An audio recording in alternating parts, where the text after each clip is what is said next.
Hello guys good morning. ఇవాళ day 3లోకి అయితే enter అయిపోయాం. సో, ఇవాళ పుల్ డే చేద్దామని నిర్ణయించుకున్నా.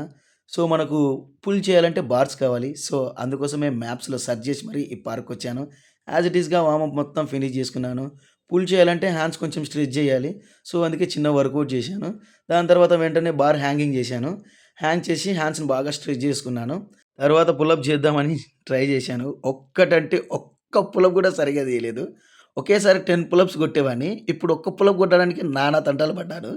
దాని తర్వాత యాజ్ ఇట్ ఈస్‌గా 3 సెట్స్ పుషప్స్ అయితే కొట్టేశాను. తరువాత మనకు అవసరమైంది, మనకు కావాల్సింది మన లోపలున్న ప్యాక్స్‌ని బయటికి తీయాలి కాబట్టి, కరగదీయాలి కాబట్టి ఫస్ట్‌గా సైకిల్ తొక్కాను. తర్వాత లెగ్ రైజెస్ చేశాను. ఎల్బో ప్లాంక్ చేసి, వాడికి చాలురా బాబు అని చెప్పి పరారయ్యాను. తర్వాత వెంటనే రెడీ అయిపోయి సిటీకి దూరంగా ఉన్న అవుట్‌స్కర్ట్స్‌లో ఉన్న విల్లా దగ్గరికైతే వచ్చాను. ఎందుకంటే ఇక్కడ మనకు ఒక జిమ్నాస్టిక్ క్లాస్ ఉంది. సో, ఇవాళ నా స్టూడెంట్‌కి నేను కంటిన్యూ కార్ట్‌వీల్ చేపిచ్చాను. డే 4 వర్కౌట్‌లో మనం కూడా లిటిల్ బిట్ జిమ్నాస్టిక్ యాడ్ చేయాలి. ఎందుకంటే బాడీ ఫ్లెక్సిబుల్‌గా ఉండాలంటే జిమ్నాస్టిక్ తప్పకుండా చేయాలి. See you on next video. God bless you all. Bye bye guys.